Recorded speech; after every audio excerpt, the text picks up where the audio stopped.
News, ಇದು ನಿಮ್ಮ ಧ್ವನಿ. ಪ್ರಿಯ ವೀಕ್ಷಕರೇ ನಮಸ್ಕಾರ. ಎಸ್ ನ್ಯೂಸ್ಗೆ ಸ್ವಾಗತ. ನಾನು ವೀರೇಶ್ ಗಡ್ಡಿಮಾಳ್.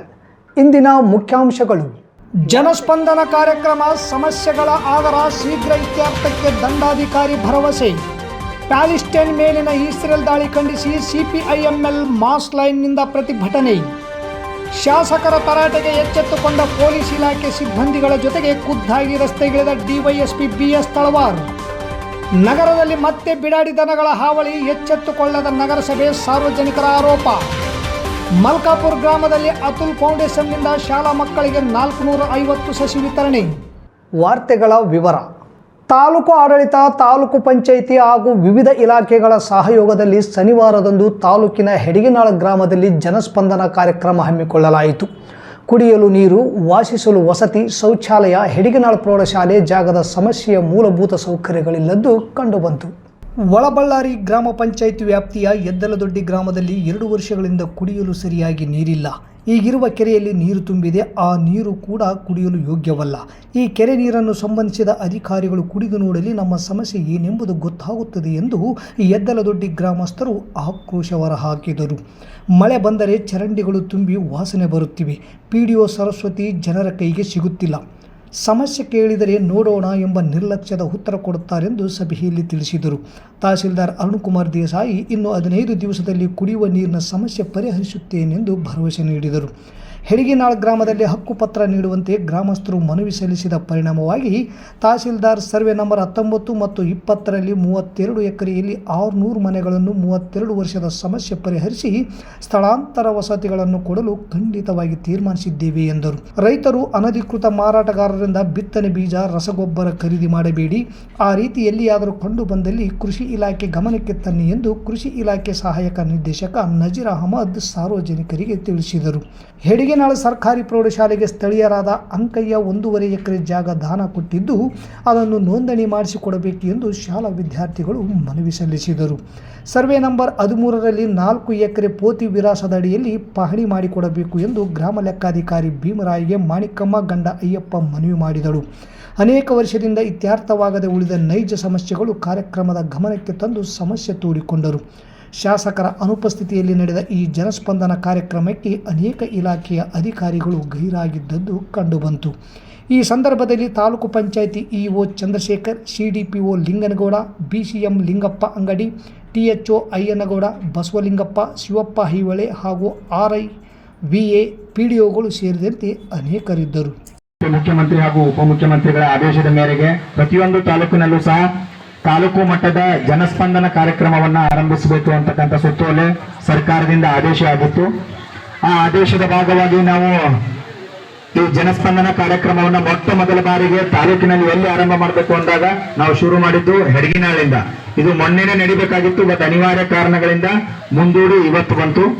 ಸೊ ಈ ಜನಸ್ಪಂದನ ಕಾರ್ಯಕ್ರಮದಲ್ಲಿ ಉಪಸ್ಥಿತರಿರುವಂತಹ ಎಲ್ಲ ನಮ್ಮ ತಾಲೂಕು ಮಟ್ಟದ ಅಧಿಕಾರಿಗಳು, ಗ್ರಾಮ ಪಂಚಾಯತಿ ಅಧ್ಯಕ್ಷರೇ, ಉಪಾಧ್ಯಕ್ಷರೇ, ಗ್ರಾಮ ಪಂಚಾಯತಿಯ ಸರ್ವ ಸದಸ್ಯರು ಹಾಗೂ ಈ ಹೆಡ್ಗಿನಾಳ ಸರ್ಕಾರಿ ಪ್ರೌಢಶಾಲೆಯ SDMC ಅಧ್ಯಕ್ಷರೇ, ಪದಾಧಿಕಾರಿಗಳೇ, ಮುಖ್ಯೋಪಾಧ್ಯಾಯರೇ, ಶಿಕ್ಷಕರೇ ಹಾಗೂ ವೇದಿಕೆಯ ಮುಂಭಾಗದಲ್ಲಿ ಉಪಸ್ಥಿತರಿರುವ ಹೆಡ್ಗಿನಾಳ ಗ್ರಾಮ ಪಂಚಾಯತಿ ಹಾಗೂ ಸುತ್ತಮುತ್ತ ಹಳ್ಳಿಗಳಿಂದ ಆಗಮಿಸಿರುವ ಎಲ್ಲ ಸಾರ್ವಜನಿಕ ಬಂಧುಗಳೇ, ವಿವಿಧ ಇಲಾಖೆಯ ಅಧಿಕಾರಿಗಳೇ, ಸಿಬ್ಬಂದಿ ವರ್ಗದವರೇ ಹಾಗೂ ಮುದ್ದು ಮಕ್ಕಳೇ ಮತ್ತು ಮಾಧ್ಯಮದ ಸ್ನೇಹಿತರೆ, ಪ್ಯಾಲಿಸ್ಟೈನ್ ಮೇಲಿನ ಇಸ್ರೇಲ್ನ ದಾಳಿಯನ್ನು ಖಂಡಿಸಿ ಪ್ಯಾಲಿಸ್ಟೈನ್ನಲ್ಲಿ ಶಾಂತಿ ನೆಲೆಸುವವರೆಗೂ ಇಸ್ರೇಲ್ ಮತ್ತು ಅಮೆರಿಕದೊಂದಿಗಿನ ಎಲ್ಲ ವಿದೇಶಾಂಗ ಒಪ್ಪಂದಗಳನ್ನು ಭಾರತ ಸರ್ಕಾರ ರದ್ದುಗೊಳಿಸುವಂತೆ ಆಗ್ರಹಿಸಿ ದೇಶದಾದ್ಯಂತ ಕರೆ ನೀಡಿರುವ ಪ್ರತಿಭಟನೆಯ ಅಂಗವಾಗಿ ಸಿಪಿಐಎಂಎಲ್ ಮಾಸ್ ಲೈನ್ನಿಂದ ನಗರದಲ್ಲಿ ಪ್ರತಿಭಟನೆ ನಡೆಸಿ ತಹಸೀಲ್ದಾರರ ಮೂಲಕ ರಾಷ್ಟ್ರಪತಿಗಳಿಗೆ ಶನಿವಾರ ಮನವಿ ಪತ್ರ ಸಲ್ಲಿಸಲಾಯಿತು.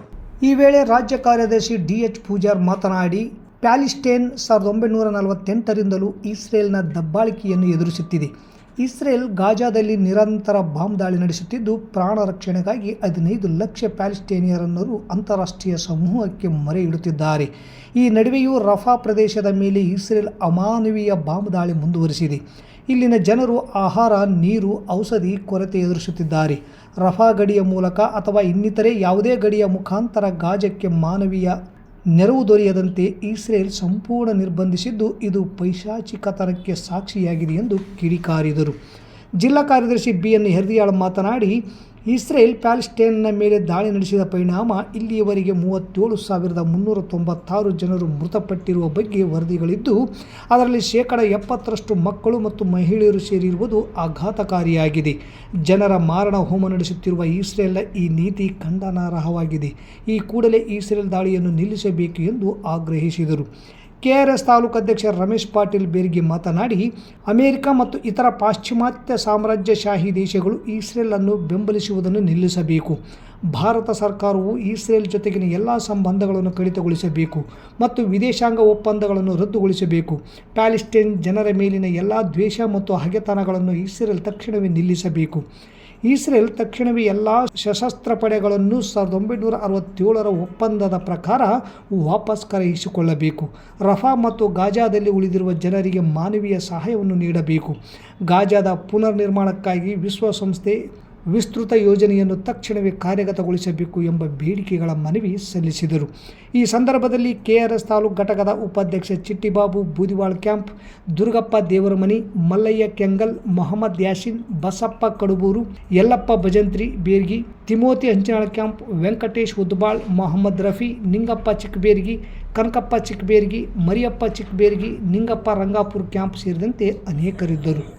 ಸ್ನೇಹಿತರೆ, ಇವತ್ತು ಯಾವುದೇ ದೇಶ ಇನ್ನೊಂದು ದೇಶದಿಂದ ಯುದ್ಧ ಮಾಡಬೇಕೆಂದ್ರೆ ಅಲ್ಲಿನ ಸಂಪತ್ತಿಗೋಸ್ಕರ ಮಾಡ್ತಾರೆ. ಸಂಪತ್ತೇನಿರುತ್ತೆ ಆ ದೇಶದ ಮೇಲೆ, ಆ ಸಂಪತ್ತು ಲೂಟಿ ಮಾಡೋದಕ್ಕೆ ಮಾಡ್ತಾರೆ. ಇವತ್ತು ನಮ್ಮ ಭಾರತ ದೇಶದ ತಗೊಳ್ಳಿ ಉದಾಹರಣೆ, ಭಾರತ ದೇಶದ ಮೇಲೆ ಯುದ್ಧ ನಡೆದಿಲ್ಲ ಅಂದ್ರೂ ಕೂಡ America, China, Japan, Canada, Russia ಬಲಿಷ್ಠ ರಾಷ್ಟ್ರಗಳೆಲ್ಲ ಇವತ್ತು ನಮ್ಮ ಭಾರತ ದೇಶದಲ್ಲಿ ಲೂಟಿ ಮಾಡ್ತಾ ಇದ್ದಾರೆ. ಯಾವ ರೀತಿ ಅಂತಕ್ಕಂಥ ನಿಮಗೆ ಪ್ರಶ್ನೆ ಕಾಡಬಹುದು. ಇವತ್ತು ನಾವಿಲ್ಲಿ ಬ್ಯಾನರ್ ಇಟ್ಕೊಂಡಿದ್ದೀವಿ, ಇದನ್ನು ತಯಾರು ಮಾಡೋದು ಅಮೇರಿಕ. ಇವತ್ತು ನಾವಿಲ್ಲೇನು ಇವನೇನು ಇಟ್ಕೊಂಡಿದ್ದೀವಿ, ಇದನ್ನ ಪ್ರಿಂಟ್ ಮಾಡ್ತಕ್ಕಂಥ ಮಿಷನ್ ಅಮೇರಿಕದ್ದು. ಕೆಡಿಪಿ ಸಭೆಯಲ್ಲಿ ಪೊಲೀಸ್ ಇಲಾಖೆ ಮೇಲೆ ಶಾಸಕರು ತರಾಟೆಗೆ ಎಚ್ಚೆತ್ತುಕೊಂಡ ಪೊಲೀಸ್ ಇಲಾಖೆ ಸಿಬ್ಬಂದಿಗಳ ಜೊತೆಗೆ ಖುದ್ದಾಗಿ ರಸ್ತೆಗಿಳಿದ ಡಿವೈಎಸ್ಪಿ BS ತಳವಾರ್. ತಾಲೂಕಿನಲ್ಲಿ ಎಗ್ಗಿಲ್ಲದೆ ಗಾಂಜಾ, ಇಸ್ಪೀಟು, ಮಟ್ಕಾ ಜೊತೆಗೆ ಅಕ್ರಮ ಮದ್ಯ ಮಾರಾಟ ಅತಿ ಹೆಚ್ಚಾಗಿರುವುದು ಕೇಳಿಬರುತ್ತಿದ್ದು, ಜೊತೆಗೆ ಇತ್ತೀಚೆಗೆ ಬಸ್ ನಿಲ್ದಾಣ ಮತ್ತು ಮಹಾತ್ಮ ಗಾಂಧಿ ವೃತ್ತದಲ್ಲಿ 2 ಗಲಾಟೆ ನಡೆದವು. ಅಲ್ಲಿ ಯಾವ ಪೊಲೀಸ್ ಸಿಬ್ಬಂದಿ ಇದ್ದರೂ ಅವರೇನು ಮಾಡಿದರೂ ತಾಲೂಕಿನಲ್ಲಿ ಸಂಚಾರಿ ಪೊಲೀಸ್ ಠಾಣೆ, ಗ್ರಾಮೀಣ ಪೊಲೀಸ್ ಠಾಣೆ, ನಗರ ಪೊಲೀಸ್ ಠಾಣೆ ಒಳಗೊಂಡಂತೆ ಡಿವೈಎಸ್ಪಿ ಕಚೇರಿಯೂ ಸಹ ಇದ್ದರೂ ಏನು ಲಾಭ ಎಂದು PSI ಬಸವರಾಜ್ ಅವರಿಗೆ ಶುಕ್ರವಾರ ತಾಲೂಕು ಸಭಾಂಗಣದಲ್ಲಿ ಶಾಸಕರ ನೇತೃತ್ವದಲ್ಲಿ ನಡೆದ ಕೆಡಿಪಿ ಸಭೆಯಲ್ಲಿ ತರಾಟೆಗೆ ತೆಗೆದುಕೊಂಡ ಹಿನ್ನೆಲೆಯಲ್ಲಿ ಎಚ್ಚೆತ್ತುಕೊಂಡ ಪೊಲೀಸ್ ಇಲಾಖೆ ಇಂದು ಶನಿವಾರದಂದು ನಗರದಲ್ಲಿ ಟ್ರಾಫಿಕ್ ಸೇರಿದಂತೆ ಇನ್ನಿತರೆ ಸಮಸ್ಯೆಗಳನ್ನು ನಿವಾರಿಸಲು ಖುದ್ದು ಡಿವೈಎಸ್ಪಿ BS ತಳವಾರ್ ತಮ್ಮ ಸಿಬ್ಬಂದಿಗಳ ಜೊತೆಗೆ ರಸ್ತೆಗಿಳಿದಿದ್ದಾರೆ.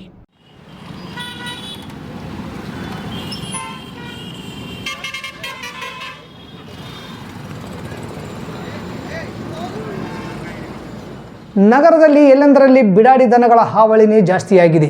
ಇದರಿಂದಾಗಿ ವಾಹನ ಸವಾರರಿಗೆ, ಪ್ರಯಾಣಿಕರಿಗೆ ತುಂಬ ತೊಂದರೆಯಾಗುತ್ತಿದ್ದು, ನಗರಸಭೆ ಇತ್ತ ಗಮನ ಹರಿಸುತ್ತಿಲ್ಲ ಎಂಬುದು ಸಾರ್ವಜನಿಕರ ಆರೋಪವಾಗಿದೆ. ನಗರಸಭೆ ಸಿಬ್ಬಂದಿಗಳು ಹಾಗೂ ಪೌರಾಯುಕ್ತರು ಇತ್ತ ಗಮನ ಹರಿಸಿ ಬಿಡಾಡಿ ದನಗಳ ಮಾಲೀಕರಿಗೆ ಕಟ್ಟುನಿಟ್ಟಿನ ಕ್ರಮ ತೆಗೆದುಕೊಳ್ಳಬೇಕು. ಈ ಬಿಡಾಡಿ ದನಗಳಿಗೆ ವಾರಸುದಾರರು ಇಲ್ಲವೆಂದರೆ ಗೋಶಾಲೆಗೆ ಕಳಿಸುವ ವ್ಯವಸ್ಥೆ ಮಾಡಬೇಕೆಂದು ನಾಗರಿಕರ ಅನಿಸಿಕೆಯಾಗಿದೆ. ರಾತ್ರಿ ವೇಳೆ ನಗರದ ಮುಖ್ಯ ರಸ್ತೆಗಳಲ್ಲಿಯೇ ಎಲ್ಲೆಂದರಲ್ಲಿ ರಸ್ತೆ ಮೇಲೆ ಬಿಡಾಡಿ ದನಗಳು ಮಲಗಿರುತ್ತವೆ. ವಾಹನಗಳಿಂದ ಏನಾದರೂ ಹೆಚ್ಚು ಕಮ್ಮಿಯಾದರೆ ಯಾರು ಹೊಣೆ? ಬಿಡಾಡಿ ದನಗಳ ಬಗ್ಗೆ ನಗರಸಭೆ ಸಂಪೂರ್ಣ ವಿಫಲವಾಗಿದೆ ಎಂದು ಸಾರ್ವಜನಿಕರ ಆರೋಪವಾಗಿದೆ. ಪರಿಸರ ನಮ್ಮ ಉಸಿರು, ಪರಿಸರ ನಮ್ಮ ರಕ್ಷಕ, ಪರಿಸರ ಒಂದೇ ನಮ್ಮ ದೈವ. ಇಂತಹ ಪರಿಸರ ಸಂರಕ್ಷಣೆಯ ಬಗ್ಗೆ ಮಕ್ಕಳಲ್ಲಿ ಅರಿವು ಮೂಡಿಸುವುದು ಬಹಳ ಅಗತ್ಯವಿದೆ ಎಂದು ಮಸ್ಕಿ ವಲಯ ಅರಣ್ಯಾಧಿಕಾರಿ ಸುರೇಶ್ ಆಲ್ಮೇಲು ಹೇಳಿದರು. ಶ್ರಮಜೀವಿ ಗ್ರಾಮೀಣ ಮತ್ತು ನಗರಾಭಿವೃದ್ಧಿ ಸಂಸ್ಥೆ, ಅಮೋಘ ಸಿದ್ದೇಶ್ವರ ಕುರಿ ಮತ್ತು ಉಣ್ಣೆ ಉತ್ಪಾದಕರ ಸಹಕಾರ ಸಂಘದ ಸಹಕಾರದಿಂದ ಅತುಲ್ ಫೌಂಡೇಶನ್ ವತಿಯಿಂದ ಸಮೀಪದ ಮಲ್ಕಾಪುರ್ ಸರ್ಕಾರಿ ಶಾಲೆಯಲ್ಲಿ ಬುಧವಾರ ಹಮ್ಮಿಕೊಂಡಿದ್ದ ಪರಿಸರ ದಿನಾಚರಣೆ ಹಾಗೂ ವನ ಮಹೋತ್ಸವ ಕಾರ್ಯಕ್ರಮದಲ್ಲಿ ಮಾತನಾಡಿದ ಅವರು, ಪ್ರತಿಯೊಬ್ಬ ವಿದ್ಯಾರ್ಥಿ ಶಾಲಾ ಆವರಣ ಅಥವಾ ಮನೆ ಎದುರು ಒಂದು ಸಸಿ ನೆಟ್ಟು ಅದನ್ನು ಪೋಷಣೆ ಮಾಡುವ ಜವಾಬ್ದಾರಿ ವಹಿಸಿಕೊಂಡಾಗ ಪರಿಸರ ಉಳಿಯಲು ಸಾಧ್ಯ. ಈ ನಿಟ್ಟಿನಲ್ಲಿ ಪರಿಸರವನ್ನು ಕಾಪಾಡೋಣ ಎಂದು ಸಲಹೆ ನೀಡಿದರು. ಇದೇ ವೇಳೆ ವಿದ್ಯಾರ್ಥಿಗಳಿಗೆ ಮತ್ತು ಪಾಲಕರಿಗೆ ಅತುಲ್ ಫೌಂಡೇಶನ್ ವತಿಯಿಂದ 450 ಸಸಿಗಳನ್ನು ವಿತರಣೆ ಮಾಡಲಾಯಿತು. ಈ ವೇಳೆ ಉಪವಲಯ ಅರಣ್ಯಾಧಿಕಾರಿ ಬೂದ್ಯಪ್ಪ, ಅತುಲ್ ಫೌಂಡೇಶನ್ ಜಿಲ್ಲಾ ಮ್ಯಾನೇಜರ್ ಆದ ವಿರೂಪಾಕ್ಷಯ್ಯ ಸ್ವಾಮಿ ಅಮರಾಪುರ್, ಸಂಸ್ಥೆಯ ಅಧ್ಯಕ್ಷ ಮಲ್ಲಯ್ಯ ಗೋರ್ಕಲ್, ಎಸ್ಡಿಎಂಸಿ ಅಧ್ಯಕ್ಷ ಬಸವರಾಜ್, ಮುಖಂಡರಾದ ಹನುಮಂತ, ಶಿವಶಂಕರ್ ಗೌಡ, ನರಸಪ್ಪ, ಮುಖ್ಯ ಶಿಕ್ಷಕ ಮಲ್ಲಪ್ಪ, ಶಿಕ್ಷಕರಾದ ಶಿವರಾಮ್, ಪ್ರೇಮ್, ಪಟೇಲ್ ಸಾಬ್, ರಾಜೇಶ್ವರಿ, ಭೀಮಣ್ಣ, ಲಿಂಗಣ್ಣ, ಈರಣ್ಣ, ಅಯ್ಯಪ್ಪ, ಸಿದ್ದಯ್ಯ ಸೇರಿದಂತೆ ಅನೇಕರು ಉಪಸ್ಥಿತರಿದ್ದರು. ಊರಿನ ಹಿರಿಯರು, ಎಸ್ಡಿಎಂಸಿ ಅಧ್ಯಕ್ಷರಾಗಿರ್ಬೋದು, ಗ್ರಾಮ ಪಂಚಾಯತ್ ಮೆಂಬರ್ ಆಗಿರ್ಬೋದು ಮತ್ತು ನನ್ನ ಹಿರಿಯರು ಎಲ್ಲರಿಗೂ ನಮಸ್ಕಾರಗಳು. ಮಧ್ಯದಾಗಿ ಮಲ್ಲಯ್ಯವರು ಹೇಳಿದ್ರು, ನನ್ನ ಕಂಪ್ನಿಯಿಂದ, ನನ್ನಿಂದ ಅಂತಲ್ಲ, ನನ್ನ ಕಂಪ್ನಿಯಿಂದ ಏನು ಹೆಲ್ಪ್ ಆಗಬೇಕು, ಇದು ನಮ್ದು ಈ ಊರಿನಲ್ಲಿ 2ನೇ ಪ್ರೋಗ್ರಾಮ್ ಮುಂಚೆ ಮಾಡಿದ್ದೆ, ಬಟ್ ಅಷ್ಟು ಸಕ್ಸಸ್ ಆಗಿರಲಿಲ್ಲ. 2ನೇ ಕಾರ್ಯಕ್ರಮ ಚೆನ್ನಾಗಿ ನಡೆಸಿಕೊಡ್ತಾ ಇದ್ದಾರೆ. ಈ ಊರಲ್ಲಿ ನನ್ನ ಕೆಲಸ ಏನಂತಂದ್ರೆ, ಪ್ರತಿ ಹೊಲಗಳಲ್ಲಿ ಅಡ್ಡಾಡಿದ್ದೀನಿ ನಾನು. ಒಂದು 2 ವರ್ಷದಿಂದ 3 ವರ್ಷದಿಂದ ಪ್ರತಿಯೊಬ್ಬರು ಹೊಲದಲ್ಲಿ ಬಂದಿದ್ದೀನಿ. ಬಟ್ ನಂದು ಇದು ಈ ತರ ಕಾರ್ಯಕ್ರಮ ಪ್ರಪ್ರಥಮ. ಇನ್ನು ನನ್ನಿಂದ ಏನು, ನನ್ನ ಕಂಪ್ನಿಯಿಂದ ಏನು ಹೆಲ್ಪ್ ಆಗಬೇಕು 100% ಈ ಸ್ಕೂಲಿನ ಮಕ್ಕಳಿಗೆ ಮಾಡಿಕೊಡಕ್ಕೆ ನಾನು ತಯಾರಿದ್ದೀನಿ. ಜನಸ್ಪಂದನ ಕಾರ್ಯಕ್ರಮ ಸಮಸ್ಯೆಗಳ ಆಗರ ಶೀಘ್ರ ಇತ್ಯರ್ಥಕ್ಕೆ ದಂಡಾಧಿಕಾರಿ ಭರವಸೆ. ಪ್ಯಾಲಿಸ್ಟೈನ್ ಮೇಲಿನ ಇಸ್ರೇಲ್ ದಾಳಿ ಖಂಡಿಸಿ ಸಿಪಿಐಎಂಎಲ್ ಮಾಸ್ ಲೈನ್ನಿಂದ ಪ್ರತಿಭಟನೆ. ಶಾಸಕರ ತರಾಟೆಗೆ ಎಚ್ಚೆತ್ತುಕೊಂಡ ಪೊಲೀಸ್ ಇಲಾಖೆ ಸಿಬ್ಬಂದಿಗಳ ಜೊತೆಗೆ ಖುದ್ದಾಗಿ ರಸ್ತೆಗಿಳಿದ ಡಿವೈಎಸ್ಪಿ ಬಿಎಸ್ ತಳವಾರ್. ನಗರದಲ್ಲಿ ಮತ್ತೆ ಬಿಡಾಡಿ ದನಗಳ ಹಾವಳಿ, ಎಚ್ಚೆತ್ತುಕೊಳ್ಳದ ನಗರಸಭೆ, ಸಾರ್ವಜನಿಕರ ಆರೋಪ. ಮಲ್ಕಾಪುರ ಗ್ರಾಮದಲ್ಲಿ ಅತುಲ್ ಫೌಂಡೇಶನ್ನಿಂದ ಶಾಲಾ ಮಕ್ಕಳಿಗೆ 450 ಸಸಿ ವಿತರಣೆ. ಇಲ್ಲಿಗೆ ವಾರ್ತಾ ಪ್ರಸಾರ ಮುಕ್ತಾಯವಾಯಿತು. ನಿರಂತರ ಸುದ್ದಿಗಾಗಿ ವೀಕ್ಷಿಸಿ ಎಸ್ ನ್ಯೂಸ್. ಇದು ನಿಮ್ಮ ಧ್ವನಿ. ನಮಸ್ಕಾರ.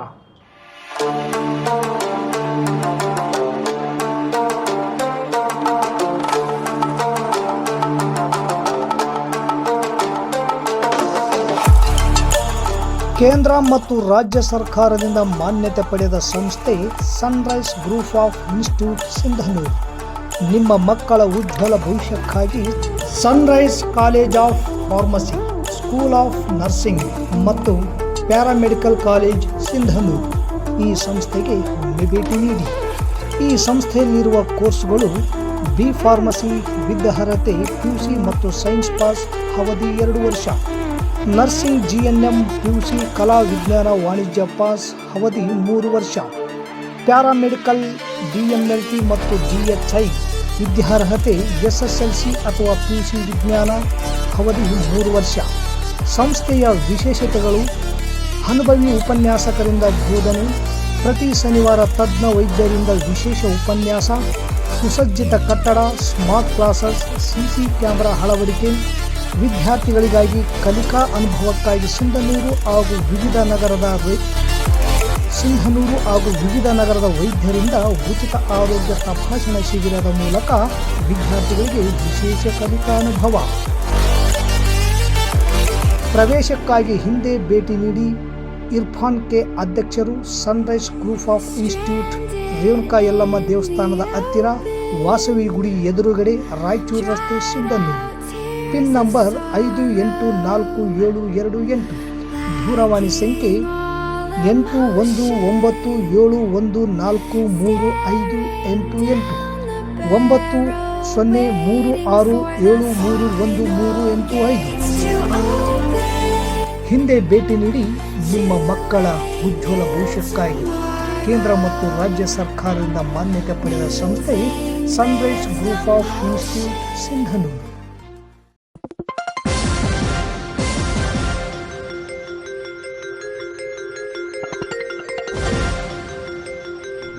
ಎಸ್ ನ್ಯೂಸ್, ಇದು ನಿಮ್ಮ ಧ್ವನಿ.